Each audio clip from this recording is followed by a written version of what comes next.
अस्सलाम वालेकुम। उम्मीद है आप सब दोस्त खैरियत से होंगे। डॉक्टर शुजात अली आपकी खिदमत में हाजिर है। मुफ्ती अजीज़ुर रहमान के हवाले से आपको पता है कि कुछ दिनों से बात चल रही है। ये दरिंदा सिफ्त इंसान इस वक्त जेल में बंद है और उसका जिस्मानी रिमांड वगैरह के बारे में भी बात हो रही है। आपको पता है कि ये किस कदर कबीह अमल में ये बंदा मुलव्विस था, और जब इसका ये कभी फ़ेल इधर उधर लीक हुआ तो इसने झूठ बोला कुरान के ऊपर हाथ रख के कि मैंने ये काम नहीं किया।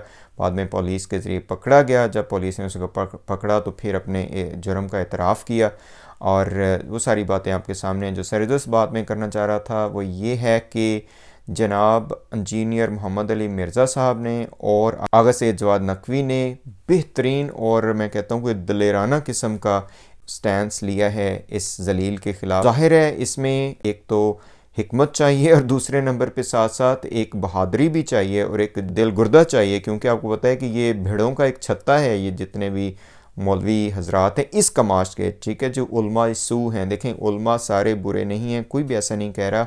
कोई भी तबका जो है वो बुरा नहीं होता, उसमें कुछ लोग होते हैं जो उस पूरे तबके को बुरा करते हैं। और ये ऐसा ही स्कैंडल इस जलील ने किया कि पूरी दुनिया में ही जलालत हुई। और आपको पता है कि चूँकि चेहरा इस्लामी है और तो ज़ाहिर है लोग फिर हारिस को और मज़हब को उसके ऊपर लान तान करेंगे, तानो तशनी करेंगे। और इसमें कुछ लोग ये भी कहते हैं कि जब हम इसके बारे में बात करते हैं तो हम भी इस्लाम के बारे में बात कर रहे हैं और मदारिस को ज़लालत के बारे में बात करें। देखें ये बंदा ऐसा है कि इसका जुर्म इतना बड़ा है, ठीक है जनाब, इसने अपने चेहरे के ऊपर लिबादा उड़ा हुआ है इस्लाम का, ठीक है। तो वो कहते हैं ना कि एक टिकट में दो मज़े तो नहीं हो सकते, कि एक साइड पे तो इतनी इज्जत ली हुई है बीइंग अ मुफ्ती, ठीक है जी, और ऊपर से हरकतें इस तरह की करता फिर रहा है। तो इस हवाले से बात करना हमारा बनता है और इसको बात को करना चाहिए ताकि इस तरह के जो जुल्म हैं और इस तरह के जो जराइम हैं वो बंद होने चाहिए। तो इसमें इंजीनियर मोहम्मद अली मिर्ज़ा साहब ने बहुत ही तफसीलन बात की है इसके बारे में, और उनकी तकरीबन कोई 35 to 40 मिनट्स के बली वीडियो है, और जिसमें उन्होंने तफसील से बताया कि मदारस में होता क्या है, क्यों होता है, और उसके हल भी बताए हैं, ठीक है जनाब। और उन्होंने मुतालबा किया है तमाम जो फ़िका हैं उनके सरबराहान से कि जनाब आप आगे हैं और इसकी मजम्मत करें और इसकी सज़ा का मुतालबा करें। और मेरा ख्याल है ये बहुत ही ज़बरदस्त बात है और इसके लिए हमें अप्रिसिएशन देनी चाहिए उनको, ठीक है जनाब। साथ साथ फिर जो आगा जवाद नकवी ने बहुत ही ज़बरदस्त एक नुक्ता नज़र इस हवाले से बयान किया है, वो ये किया है कि मदारिस को इस तरह के जो दरिंदे हैं उनसे पाक होना चाहिए, और इस तरह के जो दरिंदा सिफ्त लोग हैं उनको मदारिस से निकाल देना चाहिए ताकि मदारिस अपनी तत्हीर कर सकें, ठीक है जनाब। और मदारिस का जो एक मकाम है, ठीक है जी, बाकी भी दरसगाहों का मकाम होता है लेकिन मदारिस का जो मकाम है वो एक अलहदा मकाम है, क्योंकि दीन के नाम पे ये इदारे बने हुए हैं, ठीक है जी। और आगा साहब ने तो यहाँ तक कहा है कि इसको इस कदर इसको सज़ा देनी चाहिए कि इबरत बन जाए बंदा। और उन्होंने ये भी फरमाया कि इसके हल के लिए कि इसमें सिक्योरिटी एजेंसीज़ हैं जिसको जो सिक्योरिटी वाले उनको आगे आने चाहिए, और ना सिर्फ तलबा और जो उस असातिज़ा होते हैं उनके दरमियान ये काम चल रहा है उसको रोकना चाहिए, बल्कि तलबा के दरमियान में भी।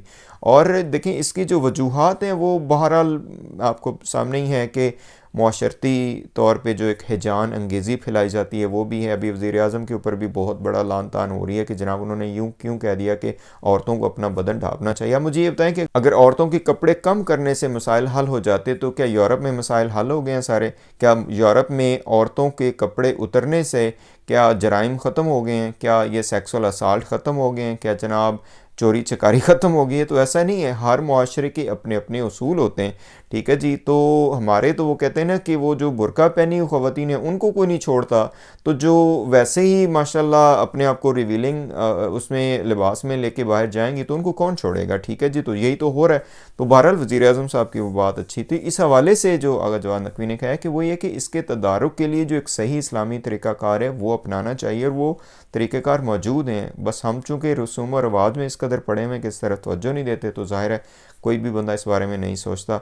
तो मैं समझता हूँ कि आगा जवाद नकवी ने, अच्छा कुछ दोस्त हो सकता है कहेंगे इसमें मैंने कोई उनकी वीडियो नहीं डाली है, ना इंजीनियर साहब की ना आगा जवाद नकवी की, क्योंकि ये वीडियो फिर लंबी हो जाती है। तो सारे दोस्त कहते हैं कि बात काफ़ी लंबी हो जाती है, तो आप उनके चैनल पे जाके islamimmarkaz.com पे जाके जो अभी ये जुमा गुज़रा है उसका खुतबा देख सकते हैं, और इसी तरह जो मिर्ज़ा साहब हैं उनकी वेबसाइट पे भी जाके इंजीनियर मोहम्मद अली मिर्ज़ा ऑफिशियल के वेबसाइट पे जाके ये देख सकते हैं।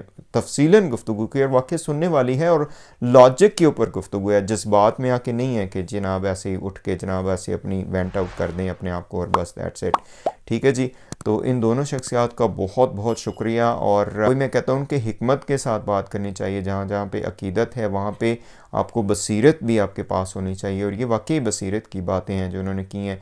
ये बहुत सीरियस मसला है। वही बात है ना कि सिर्फ यही नहीं है मदारस में, ये तो सामने आ गया, हज़ारों ऐसे मसाइल हैं। यूनिवर्सिटीज़ के मसाइल है। मैंने इस्लामिक इंटरनेशनल यूनिवर्सिटी जो इस्लामाबाद में, उसके बारे में बात की थी। कुछ दोस्तों ने कहा जी आप सिर्फ मदरसा को वो करने के लिए बात करें, तो मैंने बताया कि भाई लोगों, मैंने तो वो उसके बारे में भी बात की है और उसको कंडेम किया है और उसके हवाले से मुतालबा किया है कि ये जो इस तरह के कल्प्रेट्स हैं उनको आप पकड़ें। इसी तरह स्कूलों में बहुत से मसाइल हो रहे हैं। इसी तरह जो सेक्सुअल जो असॉल्ट है उसको डिस्कस ही नहीं किया जाता है, ठीक है, हमारे माशरे में। आपको पता ही है कि हमारे दफातर में क्या होता है, स्पेशली ख़वातीन के हवाले से बहुत सी जो पाक सीरत ख़वातीन हैं, पाक तीनत ख़वातीन हैं, उनके लिए मसाइल हैं, ठीक है जी। राह जाते हुए जनाब लोग आपको वो आवाज़ें कसते हैं, ठीक है। और इसके लिए मैं समझता हूँ कि इस सारे मसले को ख़त्म करने के लिए एक बहुत ही ग्रास रूट लेवल की एजुकेशन चाहिए। हमें अपने जो माशरती इक़दार हैं उनको ज़िंदा करने की ज़रूरत है, ठीक है जनाब। और उसके साथ साथ जो है एक जो एजुकेशन है जो कि हमारे माशरे में इसको टैबू समझा जाता है, जिसका प्लान है इंशाल्लाह मैं भी बात करूँगा उसके ऊपर, और कुछ और दोस्तों ने भी रब्ता किया है कि जनाब इसके ऊपर बात होनी चाहिए। वो है जनाब सेक्स एजुकेशन, ठीक है जी। ये कोई शर्मिंदगी वाली बात नहीं है। हमारे जो टीनेजर्स लड़के हैं, लड़कियां हैं, और इसी तरह इवन ग्रोन अप जो अडल्ट यंग अडल्ट्स हैं, उनको भी इस बारे में बात होनी चाहिए कि आपके अपने राइट्स क्या हैं इस हवाले से, और आपको किस तरह अपने आप को बचाना है और किस तरह अपने आप को सेफ़ रखना है और किस तरह आप रिपोर्ट कर सकते हैं। मसला ये है कि हमारे यहाँ बस वही है ना कि माफियाज़ बने हुए हैं, धौंस धांधली इतनी ज़्यादा है, करप्शन इतनी ज़्यादा है। पुलिस में अगर इस तरह के केस जाते हैं तो पुलिस उनको रजिस्टर ही नहीं करती, क्योंकि उनको अपनी हर चीज़ को अच्छा दिखाना होता है, ठीक है जी।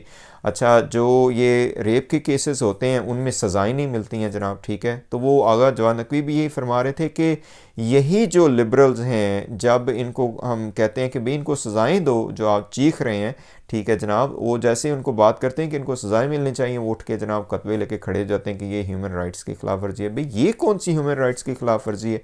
इस तरह के लोगों को करार वाक़या और सख्त तरीन सज़ाएँ देनी चाहिए ताकि एक डेटरेंस पैदा हो माशरे में, ठीक है। लोग डरें ये काम करते हुए। मसला ये है कि 2-3 साल के लिए ऐसे लोग आते हैं, वो फिर भाग जाते हैं और फिर काम ख़त्म हो जाता है, ठीक है जनाब। तो ये मसाइल हैं। अल्लाह ताला से दुआ है कि खुदावंद मुताल हमें सही रास्ते पे चलाए। और जनाब आगा जवाद नकवी साहब का और इंजीनियर मोहम्मद अली मिर्ज़ा साहब का इस बारे में बहुत शुक्रिया कि उन्होंने सही बहादराना एक तरीक़ाकार अपनाया है। आपसे गुजारिश है कि आप हमारे चैनल को ज्वाइन करें काइंडली, और बेल आइकन के बटन को भी दबा लें ताकि आपको हमारी अपडेट्स मिलती रहे। अस्सलाम वालेकुम रहमतुल्लाहि व बरकातुहू।